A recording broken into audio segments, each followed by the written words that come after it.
Salut à tous, c'est Denis de Koh Samui pour Français, votre contact français en Thaïlande. Aujourd'hui, nouvelle vidéo YouTube, suite à vraiment de nombreux messages que j'ai à propos de ce sujet. C'est au niveau de l'avion, de la réservation, de comment ça se passe. Denis, j'ai peur, c'est mon premier vol en avion, je parle pas très bien anglais, est-ce que je vais pas me perdre à l'aéroport? Donc dans cette vidéo, je vais vous donner mes 3 conseils principaux pour vous aider à préparer votre vol et que tout se passe bien. Donc numéro 1, bien sûr, trouver le vol qu'il vous faut. Alors mon conseil, j'avais déjà dit dans une précédente vidéo, vous allez sur il n'y a pas de secret miracle. Vous me demandez souvent si j'ai des bons plans pour les vols, il n'y a pas de secret miracle, les prix changent tout le temps. Bien sûr, vous aurez des meilleurs tarifs si vous partez hors vacances scolaires. Et comment je fais moi? Donc je vais sur les comparateurs de vol, n'importe lequel, Google, Kayak. Vous repérez le vol qui vous correspond, que vous aimez bien niveau tarif, avec pas trop d'escale et des horaires qui vous correspondent. Vous repérez la compagnie aérienne sur le vol du comparateur, donc comme par exemple, je sais pas, Qatar, Lufthansa et autres, et vous allez après essayer de vraiment de réserver directement sur le site de la compagnie, vous basculez, vous risquez de payer un tout petit peu plus cher, mais j'avais déjà expliqué dans une autre vidéo, si vous avez un problème, vaut mieux réserver directement avec les compagnies, comme ça vous avez un interlocuteur, une agence en dur dans les aéroports, si vous avez un problème d'annulation, parce qu'en passant par un comparateur, ils sont absolument injoignables, et si vous avez un problème, c'est mort. Après, je vais vous donner un autre petit conseil.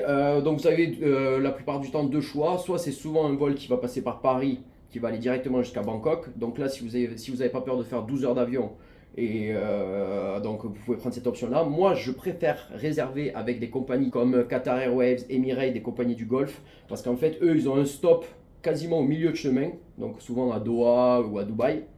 Et donc ça vous fait 6 heures coupées. Moi j'aime bien faire cette option-là, c'est pour ça que moi je pars souvent avec des compagnies, quand je rentre en France, avec des compagnies du Golfe. Mon conseil numéro 2, vous avez votre vol, c'est ce que je vais appeler la préparation à la maison pour que le vol se passe dans les meilleures conditions possibles. Déjà au niveau de la valise, alors si vous demandez, si vous êtes jamais venu en Thaïlande et que vous vous demandez est-ce que je vais trouver ça, est-ce que je vais trouver mon shampoing préféré, mon déo, mon Doliprane, tout ça, bien sûr vous allez tout trouver tout moins cher, donc essayez de vraiment de partir le plus léger possible parce qu'en plus vous allez faire des achats souvenirs et tout. Donc voilà, essayez de partir au plus léger, ça sert à rien de prendre du shampoing, ça sert à rien de prendre du gel douche, du déo, du dentifrice, vous trouverez tous les mêmes marques ici en Thaïlande, souvent un peu moins cher. Et voilà, en plus c'est lourd, ça prend de la place pour rien, donc prenez pas, même pour les médicaments, ils ont de très bonnes pharmacies, donc pas besoin de ramener du Smecta, du Doliprane, ils ont tout ce qu'il faut ici. Autre chose, si vous avez rarement pris l'avion sur des longs courriers comme ça, pensez à vous prendre, même si vous partez au soleil, au moins une veste, un pantalon, parce que souvent dans les aéroports, quand vous avez une escale, ils mettent la clim à fond, et vous allez vraiment avoir très froid. Donc moi ça m'est déjà arrivé dans des aéroports, même souvent dans des vols internes, si après vous voyagez à l'intérieur de la Thaïlande. Alors les aéroports en Thaïlande, ils mettent la clim à 12 degrés, donc voilà, même prévoyez un petit habit chaud pour ces moments-là. Commandez-vous ce petit gadget, qu'est-ce que c'est?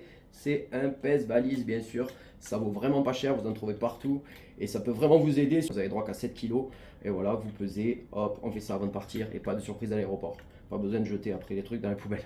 Bien sûr, ça va de soi, ne vous habillez pas en costard pour prendre l'avion, hein, vraiment jogging, t-shirt large, survêt pour avoir le meilleur confort possible pour un long vol, pour essayer de dormir au max et d'être détendu. Bien sûr, ça va de soi. Autre chose que les gens ne pensent pas forcément et qui arrive souvent, c'est de prévoir ce que j'appelle des habits de sécurité. Alors, c'est quoi un habit de sécurité? C'est que, bon voilà, vous avez toute votre garde-robe dans la grosse valise. Mais il faut que vous preniez absolument un slip de rechange, une chaussette de rechange, un t-shirt, un short dans votre bagage à main. Pourquoi? Parce que ça arrive souvent lors d'escales à Bangkok pour aller après par exemple sur une île ou venir sur Koh Samui. Les valises n'arrivent pas à temps. Donc elles ne sont pas perdues en général, mais c'est possible qu'elles arrivent quand vous avez qu'une heure d'escale, ils n'ont pas le temps de faire transvaser les valises, donc c'est possible que votre valise arrive que le lendemain. Donc voilà, pour vous éviter de vous retrouver ou de devoir aller acheter en urgence des habits parce que votre valise pas été perdue mais va arriver en retard, voilà, essayez de prévoir un petit package sécurité, on ne sait jamais, et ça c'est vraiment important.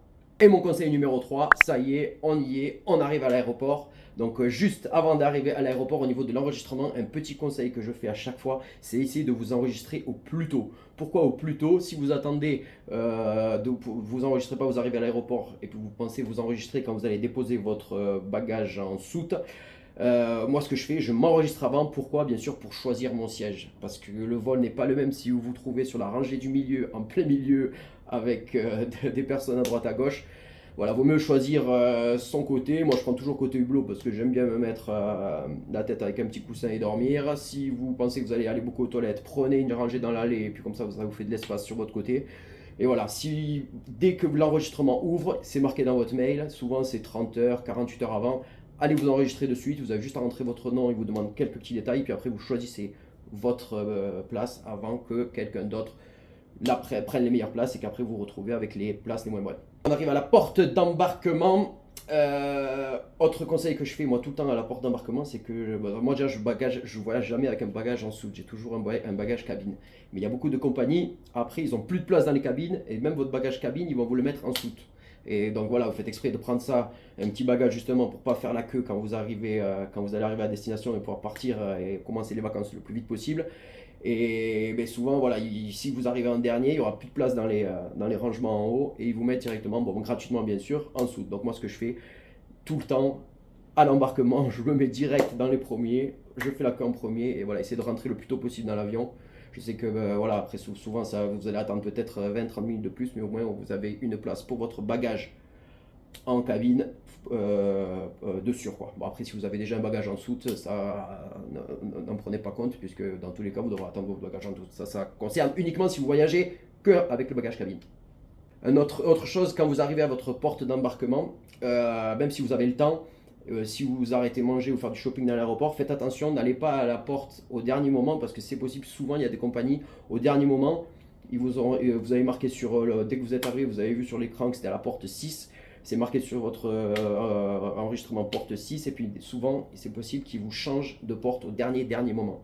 Donc voilà, pour vous éviter de courir et de vous mettre du stress en plus, essayez d'arriver au moins 30 minutes avant le départ, avant que la porte ferme.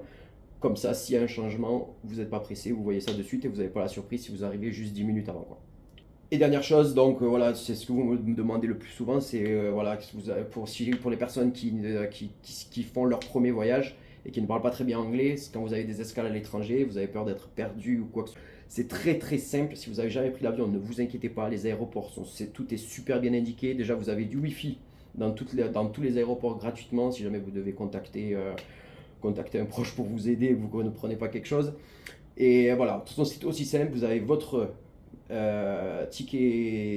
votre billet d'avion, tout est renseigné dessus, l'heure de départ, le numéro de vol, vous avez juste à vous mettre devant un écran dès que vous êtes perdu, et puis voilà, en regardant l'heure de votre départ, votre numéro de vol, vous retrouvez très facilement votre vol. Il n'y a pas d'anglais, il n'y a pas de français, c'est des numéros, et voilà, et puis vous suivez, vous avez juste à apprendre le mot porte qui se dit gate en anglais, et voilà, vous allez à la porte 6, gate 6, voilà, et puis si n'hésitez pas à montrer votre billet à des agents qui sont là sur place pour aider, même si vous ne parlez pas très bien anglais, ils vont vous marquer, on arrive à se faire comprendre avec les numéros, ils vont vous dire 6, 7, 22, 14, et puis vous dirigez au bon endroit. Beaucoup de demandes aussi par rapport à lorsque vous avez une escale, souvent de 1h, 1h20 entre deux vols, est-ce que ça va être panique à bord? Alors si le site où vous avez réservé votre billet d'avion vous propose une courte escale comme ça, n'ayez pas peur, c'est que normalement, et puis moi j'ai jamais vu autre chose que ça, c'est que là où vous allez arriver du pays, vous arrivez exactement au même terminal et proche de la porte du prochain vol, quand vous avez qu'une heure, 1h20. Donc voilà, ne paniquez pas, ils ne vont pas vous faire prendre un bus ou changer de terminal si vous avez qu'une heure. En général, tout est à côté. Après, si vraiment vous n'avez pas le temps, parce que le premier vol a eu peut-être 20 minutes de départ et là vous commencez à stresser, dès que vous allez atterrir pour aller à votre correspondance, vous montrez votre billet et puis s'il y a de la queue à la sécurité ou à une porte ou quoi que ce soit, vous passez devant tout le monde, il n'y a pas de souci, vous montrez, n'hésitez pas à montrer à un agent, vous dites voilà j'ai mon vol qui part là dans 45 minutes et puis vous pouvez passer devant tout le monde, ils ont un petit espace pour ces gens-là qui sont plus pressés que les autres.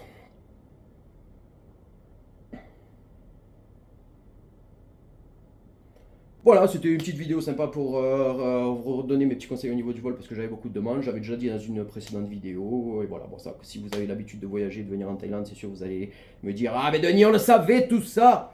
Pourquoi tu nous saoules? Mais non, c'est justement pour les gens qui ont voyagé peut-être que dans des vols internes en France avec des petits vols, qui n'ont jamais fait des longs vols et qui paniquent un peu. Donc voilà, une petite vidéo sympa, j'espère que ça vous a aidé.